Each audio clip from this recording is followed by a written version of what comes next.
हात हेरेर अर्काको बारेमा तपाईँले थाहा पाउन सक्नुहुन्छ। उसको व्यक्तित्वको प्रभाव कस्तो छ, ऊ कस्तो खालको मान्छे हो, उसको राम्रा नराम्रा पक्षहरू के छन्, होइन? तपाईँ मान्छे चिन्न सक्नुहुन्न। तपाईँले मान्छेले प्राय धोकाहरू दिइरहन्छन्, मान्छेले तपाईँलाई कतै न कतै समस्याहरू ल्याइरहन्छन् र तपाईँलाई के लाग्छ भने तपाईँले कसैलाई जागिर दिन बोलाउनु भयो, अथवा कसैसँग सङ्गत गर्न खोज्नुभयो, अथवा चाहिँ कसैसँग म यो काम गरौँ भन्ने खोज्नुभयो, होइन? अथवा चाहिँ कोही व्यक्ति तपाईँलाई लाग्छ यो मान्छे सही हो अथवा गलत हो। तपाईँको जीवनमा त कुनै न कुनै हिसाबले त ऊ ठोकिराखेको हुन्छ, कुनै न कुनै हिसाबले त ऊ तपाईँसँग जोडिराखेको हुन्छ।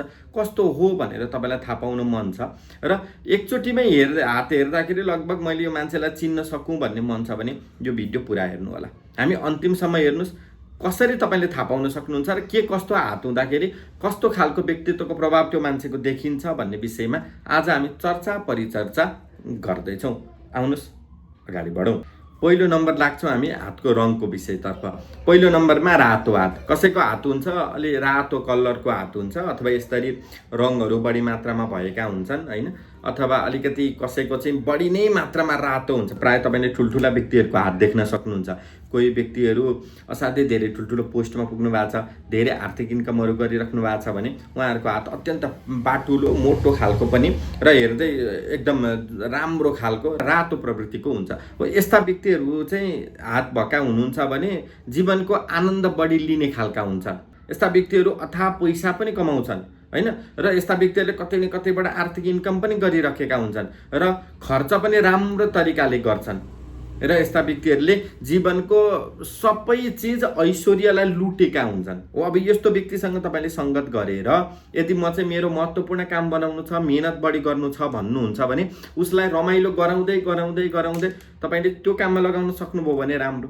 अन्यथा के हुन्छ भने यस्ता व्यक्तिहरूले मेहनत पनि गरे, रमाइलो पनि चाहियो र त्यसको खर्च गर्ने बाटो पनि चाहियो र यस्ता व्यक्तिहरूमा धेरै आर्थिक इन्कमहरू पनि हुन्छन् र यस्ता व्यक्तिहरूसँग अथाह पैसा पनि हुन्छ र यस्ता व्यक्तिहरूले जीवनको सम्पूर्ण आनन्दलाई लुट्न सक्ने किसिमका भेटिन्छन् यदि रातो हात तपाईँको छ भने। अब अर्को हुन्छ पहेँलो पहेँलो कलर परेको हात हुन्छ। प्राय व्यक्तिहरूको हेर्दै अलिकति अर्कै प्रवृत्ति हुन्छ, औँलाहरू पनि अलिक पातला पातला किसिमका हुन्छन्, होइन?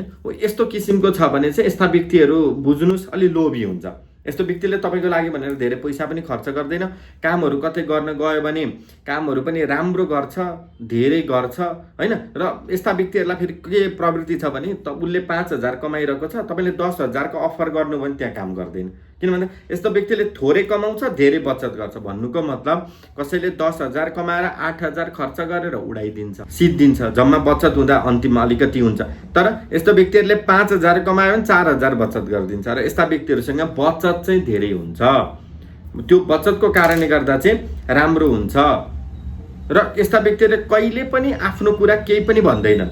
आफ्नो कुरा प्रष्ट रूपमा कहिले पनि यस्ता व्यक्तिले राख्न सक्दैनन् र आफ्नो कुरा दिमागमा के चलिराखेको छ, के गर्दैछु, के भन्दैछु, अथवा के भन्नुपर्छ, अथवा यो सुनाउनुपर्छ पर्दैन भन्ने कुरा सोच्दैनन्। त्यो कारणले गर्दाखेरि पनि तपाईँले के बुझ्नुपर्छ भने यस्तो व्यक्तिलाई अलि त्यति धेरै हाम्रोमा राम्रो मान्दैन र सङ्गत गर्नुभन्दा अगाडि यी चिजहरू विचार गर्नुहोस्। र तेस्रो नम्बरमा हुन्छ कसैको कालो हात। अर्थात् कालो भनेको अलिकति अलिक फोर किसिमको अथवा कालो हात, होइन? अथवा अब कालो वर्णको हुँदैमा कालो हात भन्ने त होइन, तर पनि अलिक कालो देखिने, हेर्दै अलि रुखो प्रवृत्तिको देखिने त्यस्तो हात छ भने यस्ता व्यक्तिहरू धेरै परिश्रम गर्न रुचाउने खालका हुन्छन्। यस्ता व्यक्तिहरूलाई चाहिँ आनन्दको काम भन्दा पनि बढी दुःख पाउने कामहरू बढी मनपर्छ। शरीरले पसिना बगाउने कामहरू यस्ता व्यक्तिहरूलाई बढी मनपर्छ र यस्ता व्यक्तिहरूलाई चाहिँ शरीर एक ठाउँमा आनन्दले नबसोस्, सकेसम्म मैले चाहिँ परिश्रम गर्न पाइराखौँ, मेरो चाहिँ परिश्रम भइरहोस्, मैले चाहिँ परिश्रममा अगाडि बढिराखौँ भन्ने खालका सोचाइका हुन्छन् र त्यतातर्फ लाग्न चाहिँ जाने किसिमका अथवा त्यता लाग्ने किसिमका हुन्छन्। त्यो कारणले गर्दाखेरि तर स्वभावले के हुन्छ, भरपुर मात्राले सहयोग पनि गर्न सक्छ, भरपुर मात्राले अर्कालाई ज्यान दिएर सहयोग पनि गर्न सक्छन्। तर समस्या चाहिँ कहाँ आइदिन्छ भन्दा कहिले काहीँ यस्ता व्यक्तिहरूले ठुलो गल्ती गरिदिन्छन्, कसैलाई कुटिदिइहाल्छन्, कसैलाई हिर्काइदिइहाल्छन्, कसैलाई नराम्रो गरिदिइहाल्छन्। त्यो कारणले गर्दाखेरि चाहिँ उसको अब्जस आफूले भोग्नुपर्ने स्थितिहरू देखा पर्न सक्छ। त्यहाँ भने विचार पुर्याउनु जरुरी देखिन्छ। अब अर्कोतर्फ लाग्छौँ हामी कठोर र कमला। कठोर हात भएका व्यक्तिहरू, कठोर हात भएका व्यक्तिहरू मेहनत गर्ने किसिमका हुन्छन्, मेहनती हुन्छन्, परिश्रम गर्ने किसिमका हुन्छन् र यस्ता व्यक्तिहरू म मालिक हुँ, म यो कम्पनीको साउ हुँ भनेर आनन्दले बस्ने किसिमका हुँदैनन् र आफू पनि इम्प्लोइ जस्तै तरिकाले खटिरहन्छन्, त्यसमा मेहनत गरिरहन्छन् र अर्कोलाई पनि मेहनत गर्नुपर्छ भनेर सिकाउँछन् र यस्ता व्यक्तिहरू मेहनती किसिमका हुन्छन्। कठोर हात यदि तपाईँको र दह्रो हात छ भने र त्यो हिसाबले तपाईँले सङ्गत गर्न सक्नुहुन्छ। अर्को हुन्छ कोमल हात। अब कोमल हात भएका व्यक्तिहरू के हुन्छ, सकेसम्म आफूले काम गर्नु नपरोस्, अर्कोले काम गरिदियोस्, अर्कोले लागोस्, सौखिन किसिमका हुन्छन्। यस्ता व्यक्तिहरूलाई के हुन्छ, यस्तो खुबी हुन्छ यस्ता व्यक्तिहरूसँग, त्यसलाई मिलाएर जानेर जुन तरिकाले भए पनि अर्कोलाई काम गराउन सिपालु हुन्छन्, अर्कोलाई काम गराइदिन्छ र उसको पक्षमा पनि त्यो काम उसले गरिदिन्छ र उसले त्यो उसलाई पनि भरपूर मात्रामा सहयोगहरू गरिदिन सक्छ र कोमल हात भएका जस्ता हुन्छ। सकेसम्म एउटा सानै बिजनेस छ, सानै काम छ भने नि स्टाफ राखेर अर्कोले पनि खाओस्, अर्काले पनि गरोस्, उसले पनि उँभो लागोस्, होइन मैले मात्रै कमाउनु हुँदैन अर्कोले पनि कमाउनु पर्छ भन्ने सोच्ने किसिमका हुन्छन् र यस्ता व्यक्तिहरूले अर्कोलाई पनि सहयोग गर्न खोज्ने किसिमका हुन्छन्। त्यो प्रवृत्तिहरू चाहिँ यस्ता व्यक्तिहरूमा भेटिन्छ र मानसिक रूपमा पनि अलिकति बढी दुखी हुन्छन्, मानसिक रूपमा पनि अलिकति बढी टचरवाला हुन्छन् र भावनात्मक रूपमा अलिकति चाँडो बगिहाल्ने, भावनात्मक रूपमा अलिकति चाँडो लागिहाल्ने किसिमका भने यस्ता कोमल हात भएका व्यक्तिहरू भेटिन्छन् र यो हिसाबले तपाईँले सङ्गत गर्न सक्नुहुन्छ। अब अर्को किसिमले चिन्न सकिन्छ, त्यो हो हातको लम्बाइ र चौडाइ हेरेर।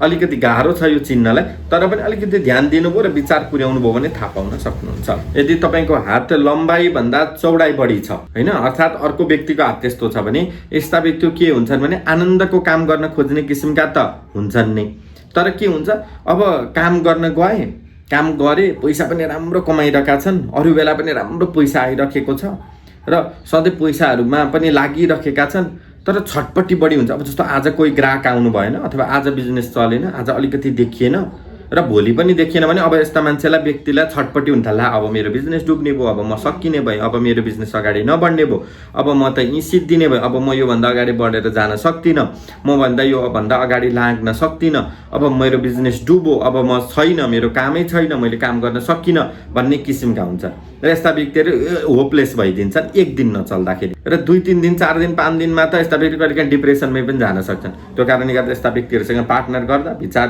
पुर्याउनु जरुरी हुन्छ र इन्कम भइरहेको, जागिरमा आइरहेको, यताबाट आइरहेको, अर्कोतिरबाट आइरहेको भने खुसी, सन्तुष्टि, आनन्द जति पनि खर्च गर्न सक्छन्, रमाइलो पनि गर्न सक्छन्, आनन्द लिन पनि सक्छन्। अन्यथा आनन्दको पक्षमा नलाग्ने किसिमकाहरू यस्ता व्यक्तिहरू भेटिन्छन्। अब लाग्छौँ हामी लम्बाइ बढी छ यदि चौडाइ भन्दा यो हात चाहिँ लामो छ भने यस्ता व्यक्तिहरू चाहिँ के हुन्छन्, आनन्द किसिमका हुन्छन्। सकेसम्म दुःख पाउने काम गर्नु नपरोस्, आनन्दले काम गर्नु परोस्, हिँडडुल गर्ने काम गर्नु परोस्, एक ठाउँमा बसिराख्ने काम गर्नु नपरोस् र धेरै मेहनत गर्न रुचाउँदैनन्। जानेका सबै चिज आरामले बसो, कम्प्युटर चलायो, मार्केटिङहरू गरो, आरामले गर्ने कामहरू गर्ने ओर्ने भन्ने खालका हुन्छन् र धेरै मेहनत गरेर गर्ने, कति मेहनत गरेको, कति परिश्रम गरेको, कति लागेको, कति दुःख गरेको भन्ने किसिमका हुन्छन् र दुःख गर्न मन नपराउने तर आरामले गर्ने कामहरू पनि राम्रो तरिकाले गर्ने र राम्रो तरिकाले अगाडि बढ्ने, अर्कालाई पनि शारीरिक रूपको दुःख गरेर यस्ता व्यक्तिहरू अर्कोलाई सहयोग गर्दैन, तर तपाईँलाई सल्लाह सुझाव दिएर, तपाईँलाई यहीँ बसेर अर्कोलाई फोन गरेर भनिदिएर अथवा चाहिँ तपाईँलाई एउटा राम्रो उपायहरू सिकाएर चाहिँ यस्ता व्यक्तिहरूले भरपूर मात्रामा सहयोगहरू पनि गर्न सक्छन्। र यी हामीले जस्तो जस्तो किसिमका भनेका छौँ। यदि तपाईँ सङ्गत गर्दै हुनुहुन्छ, विवाह गर्न खोज्दै हुनुहुन्छ, अरू केही गर्न खोज्दै हुनुहुन्छ भने यो चिजलाई विचार गर्नुहोस्। तपाईँलाई कस्तो मान्छे ठिक लाग्छ, कुन हिसाबमा ठिक लाग्छ, त्यो चिजलाई विचार गरेर सङ्गत गर्ने कोसिस गर्नुहोस्। र हामीले हालेका भिडियोहरू मन परिरहेका छन् र सदुपयोग गरिराख्नु भएको छ भने हाम्रो च्यानललाई लाइक, सब्सक्राइब अनि कमेन्ट गर्न नबिर्सिनु होला। अरू पनि यस्तै भिडियोको साथ उपस्थित हुन्छु नै। बिदा चाहन्छु। हस्त, नमस्ते।